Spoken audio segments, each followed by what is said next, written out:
வணக்கம் dear students. இப்போ question வந்து reaction of ethylene epoxide with RMgX leads to the formation of product பார்த்தீங்கன்னா primary alcohol. அதாவது RCH2CH2OH இதுதான் உருவாகும். இதுவும் பிரைமரி ஆல்கஹாலில் இங்கே கொடுத்த ஆப்ஷனில் இதுதான் உருவாகும். சரி, அப்போ first option is the right answer. இப்போ அது எப்படின்னு பார்க்கலாம்.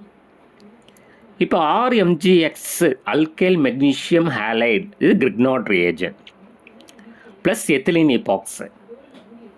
ஸோ ஆக்சிஜன் பக்கத்தில் இருக்கிற ஒரு பாண்டை பிரேக் பண்ணி ஆக்சிஜன் மைனஸ் ஆகி அந்த CH2வில் இருக்கிற C ப்ளஸ் ஆனுச்சுன்னா அந்த அல்கைல் குரூப்பு C ப்ளஸில் வந்து ஆட் ஆகும். ஏன்னா அல்கைல் குரூப்பு மைனஸாக இருக்கும். Mg குரூப்பு ஓவில் வந்து சேரும். அந்த Mgயோட எக்ஸ் இருக்குது. அப்போ உங்களுக்கு கிடைக்கிறது எப்படி இருக்குன்னா RCH2CH2OMgX.